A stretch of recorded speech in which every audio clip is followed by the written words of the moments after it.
Selamat siang Pak Rais. Siang Pak. Apa kabar ini Pak? Sehat Pak, sehat alhamdulillah. Duduk Pak, silakan Pak. Oh, makasih Pak.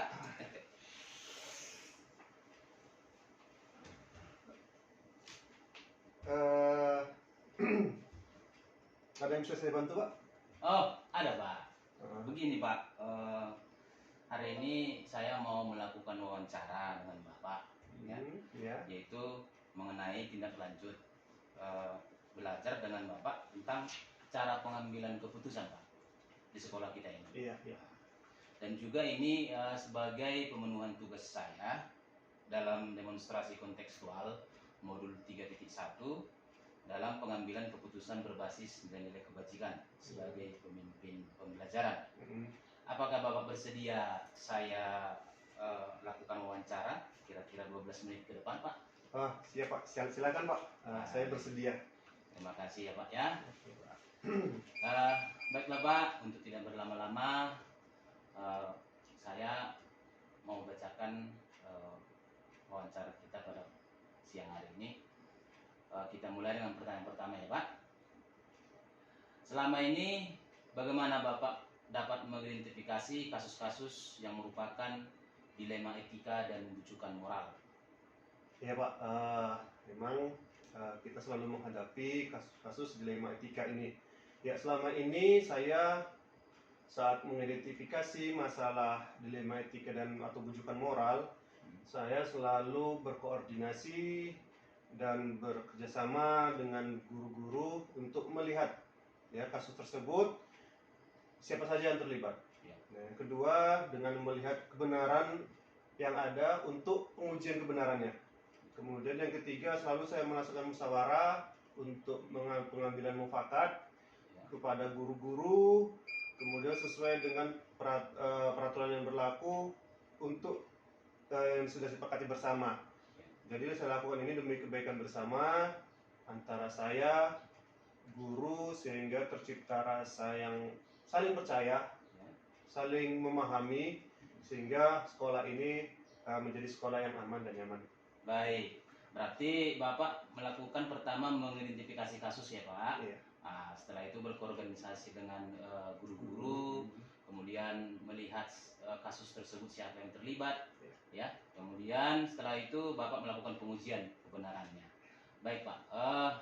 Selanjutnya pertanyaan yang kedua, selama ini bagaimana Bapak melakukan atau menjalankan pengambilan keputusan di SMP swasta Bina Arta, terutama untuk kasus-kasus di mana ada dua kepentingan yang sama-sama benar atau sama-sama mengandung nilai-nilai kebajikan? Jadi memang menjadi suatu dilema ya apabila kita dihadapkan dengan sebuah masalah yang sama-sama benar, kemudian sama-sama mengandung nilai kebajikan. Ya, saya sebagai pemimpin memang itu menjadi hal yang sangat sulit untuk mengambil keputusan atau permasalahan yang sama-sama benar. Tetapi saya berpegang teguh pada ada dua prinsip. Yang pertama, peraturan yang sudah disepakati bersama. Yang kedua, melihat nilai-nilai kebaikan yang ada, kemudian kebermanfaatan bagi orang banyak. Sehingga saya selalu berhati-hati dalam mengambil keputusan, apalagi yang mengandung dilema etika atau bujukan moral. Baik, berarti di sini Bapak berpegang teguh ya Pak ya, dengan peraturan yang sudah ada. Yang pertama, tentunya sesuai dengan nilai-nilai kebaikan dan bermanfaat bagi orang. Baik Pak. Memang dalam mengambil keputusan itu tidak boleh dengan tergesa-gesa ya Pak ya. Harus berhati-hati agar tidak menjadi hal merugikan bagi pada orang lain. Baik. Pertanyaan yang ketiga Pak. Bagaimana itu langkah atau prosedur seperti apa yang Bapak lakukan selama ini Pak?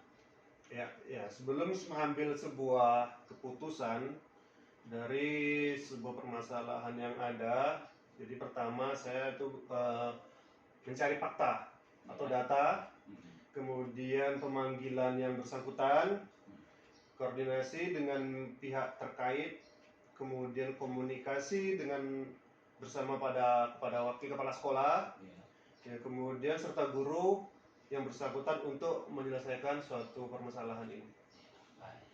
Berarti dalam hal ini ya Bapak harus mencari fakta yang jelas dulu ya Ya. mengenai kasus tersebut, sehingga dengan fakta yang jelas ini kemudian melakukan koordinasi, ya kan, komunikasi kepada guru yang bersangkutan dan menyelesaikan permasalahan.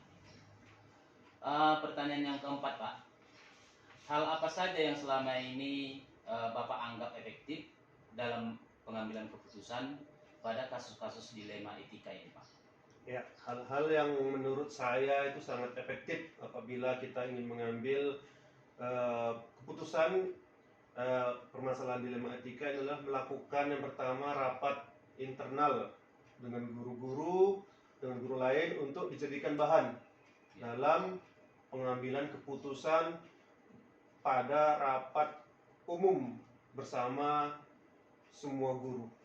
Baik, berarti dalam hal ini harus dilakukan dengan rapat ya Pak ya? Ya, rapat. Dengan rapat agar terjadi mufakat dalam pengambilan keputusan tersebut. Baik, pertanyaan yang kelima ya Pak. Hal-hal apa saja yang selama ini merupakan tantangan dalam pengambilan keputusan pada kasus dilema dan etika ini? Ya, tantangan saya dalam pengambilan keputusan terkait dilema etika ini adalah yang pertama itu harus selaras dengan kebijakan perusahaan. Ya, di mana memang kebetulan kami adalah berada di bawah naungan perusahaan sehingga kedepannya memiliki dampak pada kebijakan sekolah terkait. Dengan turutnya sama perusahaan, di mana kita memang tidak memiliki kuasa yang penuh dalam membuat terobosan-terobosan, sehingga harus kita selalu berkoordinasi dengan pihak yayasan, dengan pihak manajer, dengan pimpinan, sehingga kebijakan yang kita ambil itu harus selaras dengan kebijakan yang dibuat perusahaan. Oh, baik. Berarti dalam hal ini Bapak sekolah kita ini berada di naungan perusahaannya Pak ya. Walaupun Bapak kepala sekolah mungkin harus selalu koordinasi dengan ketua yayasan dan manajer kebun ya Pak ya. Sehingga nantinya tidak ada bertabrakan antara keputusan yang Bapak buat. Baik, lanjut untuk pertanyaan yang keenam ya Pak. Apakah Bapak memiliki sebuah tata kelola atau jadwal tertentu dalam sebuah penyelesaian kasus dilema etika? Apakah Bapak langsung menyelesaikan di tempat atau memiliki sebuah jadwal untuk menyelesaikannya?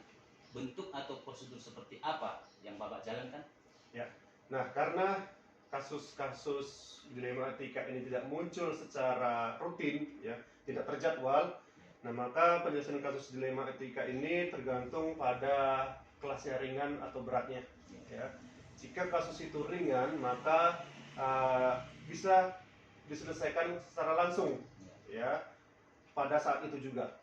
Tetapi apabila kasusnya berat sehingga memerlukan penanganan melalui tahapan-tahapan yang berlaku, yaitu yang pertama tadi meninjau fakta atau data, berkoordinasi dengan semua pihak, yang murid, lalu berkoordinasi dengan musyawarah dengan tim sekolah untuk mengambil pengambilan keputusan yang terbaik bagi semuanya. Baik, berarti tidak terjadwal ya Pak ya? Iya, iya. Karena sifatnya dia itu kan bisa tergantung ringan beratnya kasus gitu ya Pak ya.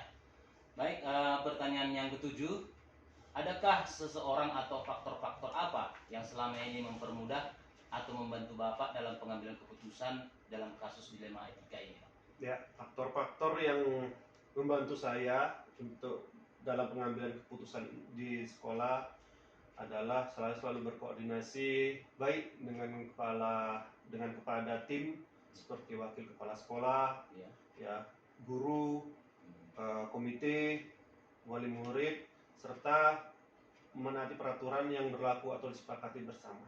Baik, berarti Bapak juga tidak lupa juga ya dengan ketua yayasan, karena memang itu Oh ya, ketua yayasan, ya, ketua yayasan juga termasuk juga pengambil keputusan di ya, sekolah betul. ini. Baik Pak, pertanyaan yang terakhir ya Pak. Dari semua hal yang telah disampaikan hal ini, pembelajaran apa yang Bapak petik dari pengalaman Bapak mengambil keputusan dilema etika Pak? Ya. Pembelajaran yang sangat berharga yang saya dapatkan adalah dalam pengambilan keputusan ini, yaitu pentingnya selalu berkomunikasi dan berkoordinasi yang baik kepada semua pihak agar keputusan yang kita ambil adalah keputusan yang terbaik sesuai dengan sasaran, berdampak positif serta berpihak kepada murid. Baik, terima kasih ya Pak waktu tidak terasa memisahkan kita, ya. Wawancara hari ini sungguh asik ya Pak dan menyenangkan. Semua pertanyaan yang saya sampaikan Bapak dapat jawab dengan mudah, ya. Semoga Bapak sehat selalu dalam menjalankan tugas dan dapat membuat keputusan yang terbaik di sekolah ini. Di lain waktu kita boleh berbagi pengalaman lagi ya Pak, terutama dalam memajukan sekolah kita yang tercinta ini. Sekali lagi saya ucapkan terima kasih banyak atas waktu yang sudah diluangkan kepada saya. Terima kasih ya Pak. Oke, Baik. terima kasih sama-sama. Ya. Jadi demikianlah hasil wawancara saya dengan Bapak Kepala Sekolah SMP Swasta Binarta. Semoga dapat menginspirasi rekan CGP yang lain untuk membuat demonstrasi kontekstual modul 3.1 tentang pengambilan keputusan seorang pemimpin pelajaran. Sampai jumpa di lain waktu. Salam bahagia rekan guru dimanapun berada. Terima kasih.